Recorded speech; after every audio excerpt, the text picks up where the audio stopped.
At the end of the 19th century, several unions, including the Knights of Labor, disbanded. From the ashes of the Knights of Labor, many new unions were formed. One of these upstart unions, the National Brotherhood of Electrical Workers, was founded on November 28, 1891 in St. Louis. On the top floor of the Stoley's Dance Hall, 10 men representing 286 members met to discuss the changes needed in the electrical industry. When the IBEW was formed over 100 years ago, the main issue was safety on the job site. 50% of electricians killed on the job within the first 5 years. The initial concept was for safety of the workers. There were lots of different unions in the late 19th century, early 20th century. Many of them were quite radical, like the Knights of Labor, which wanted to get beyond the wage system entirely, the IBEW, which wanted to do away with capitalism entirely. But the FFL really believed in organizing people who could stay organized. They believed first in organizing skilled workers. They weren't against organizing unskilled workers, but they believed you needed a bedrock of skilled workers in the building trades, in the mines, in printing, various other skilled trades, or else people would not stay with the unions. They wouldn't be able to afford the dues, they wouldn't be able to survive a strike. And also they believed skilled workers had a real sense of property in their skill, in their craft, and they weren't going to leave that. They weren't going to go to another job, another occupation very easily. The early organizers had a very travel-oriented life. They would go from job to job, riding the rails, sometimes without paying a fare, sometimes being thrown off. But the idea was they were going to different jobs to get people interested in the union, to get people signed up for the union. Many of them did it just to build up the union, because without the union they didn't have anything. In 1891 there were no safety laws in place, no OSHA, and so it was safety number one, and then to start improving their wages as well. Because our forefathers started from nothing and built the IBEW to what it is today, and so we need to reflect back on how they addressed the challenges of those times to get where we are today. The earliest NBEW local in LA, Local 61, was founded 2 years later in 1893. At the time, Los Angeles was the 57th largest city in the United States, and the population was a mere 50,391. While San Francisco was urban, industrialized, and highly unionized. At the time, Los Angeles was small and rural, was a hotbed of anti-union activity. Los Angeles was seen as the open shop city, especially compared to San Francisco, where unionism was stronger probably any place else in the country. And that was partly because it was marketed that way by the Chamber of Commerce and also by the only really important newspaper in the city at the time, the LA Times, which was edited by a guy named Harrison Gray Otis, who was a businessman and had a lot of money invested in Mexico, and he saw himself as a crusader against unions. He thought unions hampered the growth of the economy. He thought LA would grow much more quickly without unions than if it had unions. As LA grew, more workers came in. They were unhappy with their working conditions, and they did start to join unions. The founding principles of the union, the IBEW, really was to organize all the people in the industry. Linemen, people who were wiring houses, the telephone industry is just getting started. So really the whole idea was to organize. They used to say organize thoroughly. They wanted to thoroughly organize the industry, get everyone in it. The first local union for inside wiremen electricians in Los Angeles was NBEW Local 116, organized in September of 1900, which immediately won the 8-hour day for its members and a substantial pay increase. Then 1 year later, in February 1901, without striking, the inside wiremen of Local 116 signed a year's contract with the Electrical Exchange with a specified wage of $3 per 8-hour day. 1 year later, in 1902, Local 116 was back at the bargaining table asking for the enforcement of the 8-hour day, establishment of minimum wages, time and 1/2 for overtime, and double time for Sundays and holidays.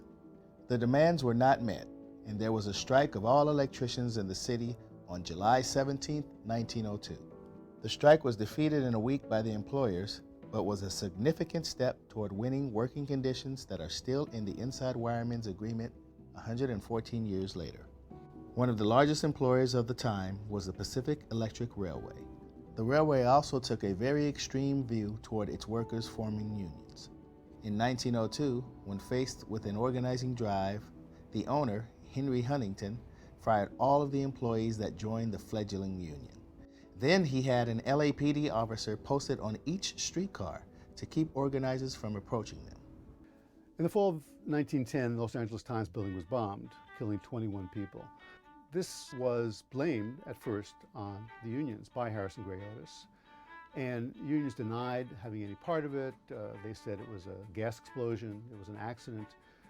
But in fact, it was the work of two brothers, the McNamara brothers, who were members of the Structural Iron Workers Union. And so their lawyer, the famous radical lawyer Clarence Darrow, decided to save their lives, he would change their plea from not guilty to guilty.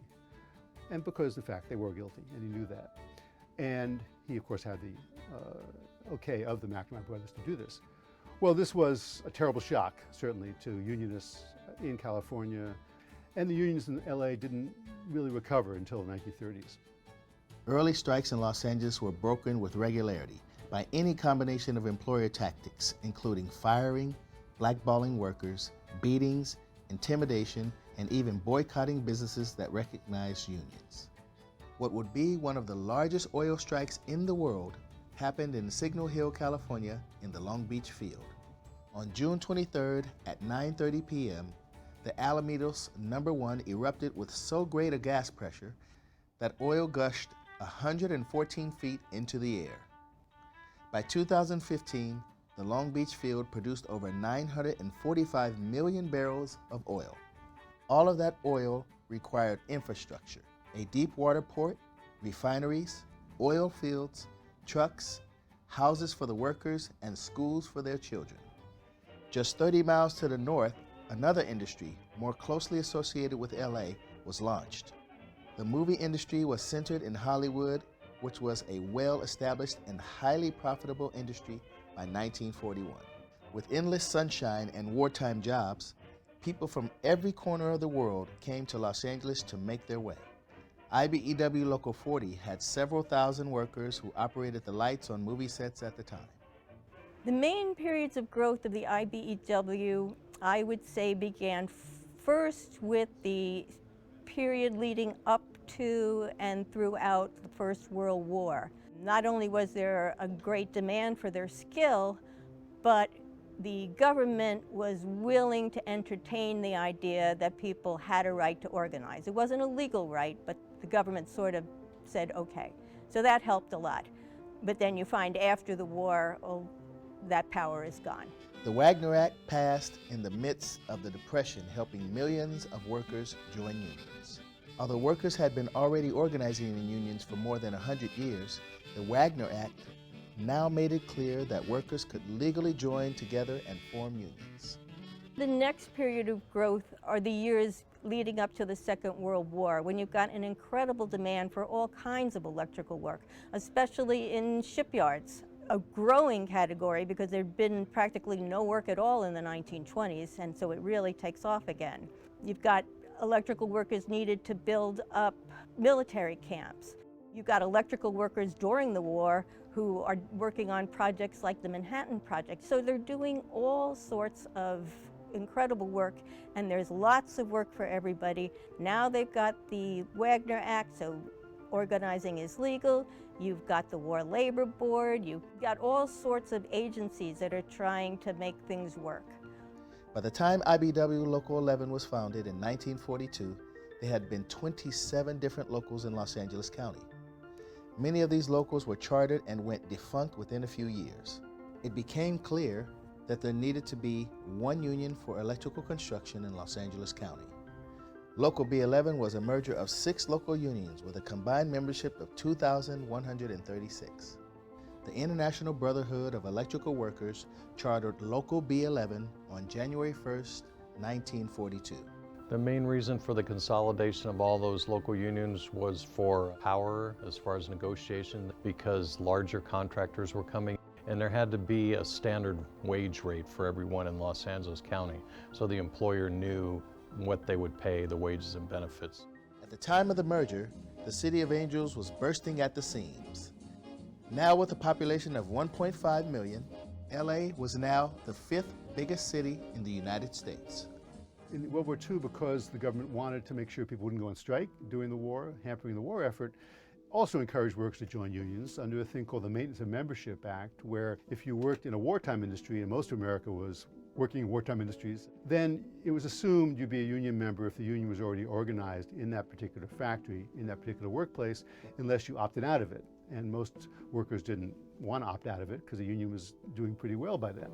So the New Deal really was a watershed in American history, and especially American labor history, because it really got unions into the mainstream of American life, made them legitimate institutions in a way they had not quite been before. The Long Beach Naval Shipyards created thousands of wartime jobs, and Local 11 quickly grew to 15,000 members. Most of these were temporary wartime jobs, and the membership shrank to a post-war level of 5,800 members in 1946. At the time of the merger, inside wiremen made $1 an hour and worked 8.5 hours a day. After the dust settled from the merger, a dynamic business manager by the name of George Ellicott took the reins of Local 11. Years later, when Ellicott retired, IBEW 11 was the third largest local union of electricians in the IBEW. Known for his even temperament, George was able to find solutions that worked for both employers and workers in the trade, and would set the tone for a positive relationship with employers that continues to this day. With labor relations now stable, the next few decades saw nothing but growth for the city and county, with a large percentage of members building the San Fernando and San Gabriel Valley's new sprawling suburbs. Residential work was plentiful, as was industrial and commercial work. There's this sense that the Wagner Act was too favorable to unions. Legislators get together and we end up with the Taft-Hartley Act, which was developed out of an idea, to some extent, that labor has corrupt powers. The 1950s saw construction continue to boom, and the bargaining between IBEW 11 and the Los Angeles chapter of NECA, the Contractors Association, became more stable than in the pre-war years. In 1950, 81% of the workers in the construction industry were members of a union. America now had an emerging middle class, and electricians in Los Angeles were now a part of it. Built in 1928, Los Angeles City Hall was the tallest building in the city until 1968. Height restrictions were eventually lifted in the city in 1964, and most of the city's tallest buildings were built from the mid-1960s until the late 1990s. The Los Angeles skyline is instantly recognizable, and we are proud to point at the buildings that we personally wired to anyone that will listen. The work picture in the 50s and 60s in Local 11 was a post-war environment. There was a lot of demand. The refineries, obviously the housing market was a boom market. They were plowing under all the orange fields, starting to build housing tracts. In the 70s, when work started to decline, when the residential started to wane a little bit, we had members that were let back into the non-union world. Going into the 80s, the IBEW came up with a program called COMET, Construction, Organizing, Management, Education, and Training, to try to bring them in and say, hey, you want to be in the union.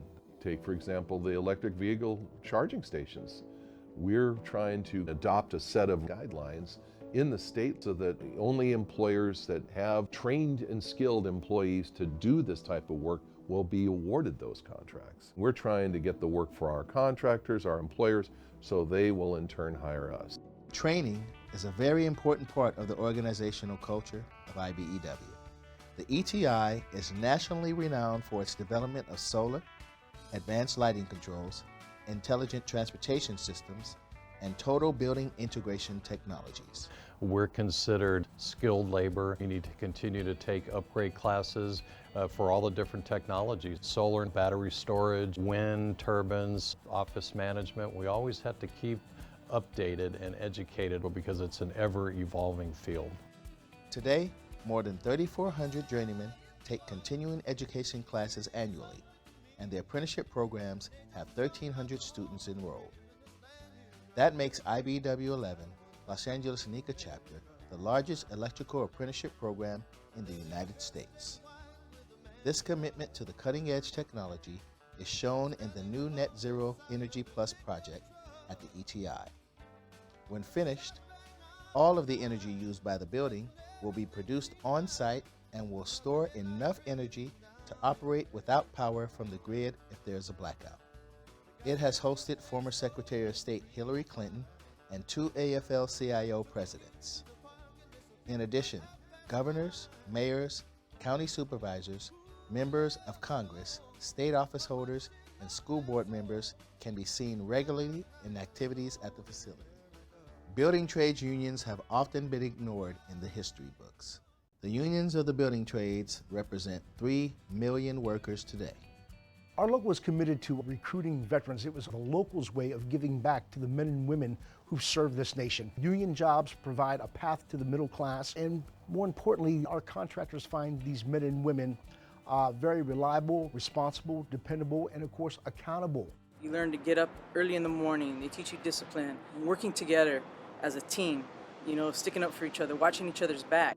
This is a lifelong career in the building and construction trades. Our journey level people are earning well over $50 an hour on the paycheck, medical, dental, vision, prescription, but most importantly, they have a pension so that they can retire with financial security.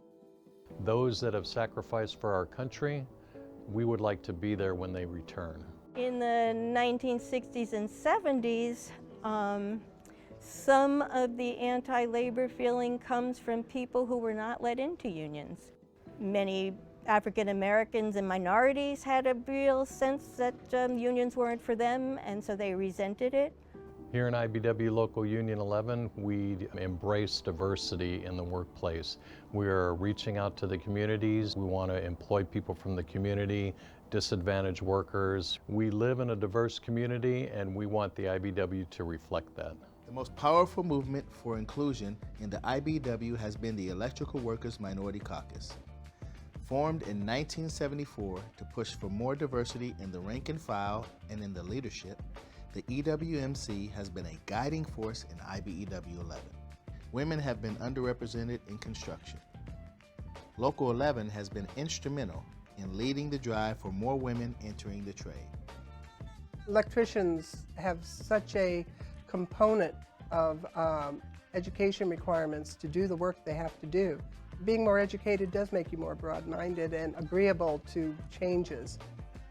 And most men, I think if you ask them now, a lot of them will say, yeah, women can do it and do it fine. So there's a lot of acceptance. How can we outreach to people in the local communities so that they could have access to our program? So we said we're going to try to work with different community groups to create supportive services for people who need GEDs and who need algebra. And then we're going to help them with the entrance exam. So we're going to have them come in, we're going to give them a study guide, and we're going to go over all of the pieces of our entrance exam to make sure that people have a clear understanding and a chance. We're fortunate, I say we are, because I'm a Californian. We live in the melting pot of this country where people come from everywhere. They always have found their way to California. We embrace all people. We invite them into our ranks. We make them feel included. We're part of something much bigger than ourselves, and Local 11 has led the way in that effort. The last 10 years, 2019 back to 2009, we're recovering out of that Great Recession. We have had some very good years lately, and our wage contract increases have reflected that. Our commitment to organizing has really paid off. It's increased our union density work and also increased our membership. The absolute benefit of a project labor agreement for our members is that it gives them work, period. And our members are the most skilled and the most talented, and we get the job done. That's why it's important to be involved in politics and talk to people. It's for our economic future. That's our primary goal. In 2013, the Engineers and Architects Association joined us and became IBEW members so that we could represent them. We would like to include the Engineers and Architects Association as full members of the IBEW Local 11. The most important thing about safety is that all accidents are preventable. Having the right information and the right PPE and the right surroundings are going to ensure your safety. It truly is what basic IBEW brotherhood is about. We're here to look after each other. The IBEW was founded on safety, and if you feel that you're in an unsafe position, immediately call the IBEW office or one of the agents or myself, and we'll address your issue as soon as possible, and that's immediately. In many ways, there's something very progressive about the West Coast locals. When you think of how anti-labor Los Angeles was at the turn of the 20th century, it's amazing that they grew into one of the most progressive locals in the international. And we have challenges today like we've had since our beginning, but there's a lot of opportunities today in organizing and growing our brotherhood and also being part of our communities. Local 11 is a rich culture of organizing, embracing all peoples, all workers, people from every background. The future for Local 11 is really very strong. We have the Olympics coming to Los Angeles, so that'll be putting a lot of our workers to work. You've got the Clippers' new basketball stadium. It'll be a multi-billion-dollar project. LAX is always building something. The next 10 years in Los Angeles, I mean, I'm comfortable saying that our future is very bright. We have some great opportunities coming in the future as far as infrastructure, solar efficiency, wind turbines, all energy efficiency, battery storage, all those things involve electricians. Our country and the state have encountered significant challenges recently, but we are going to prevail and focus on producing jobs for our membership and our employers.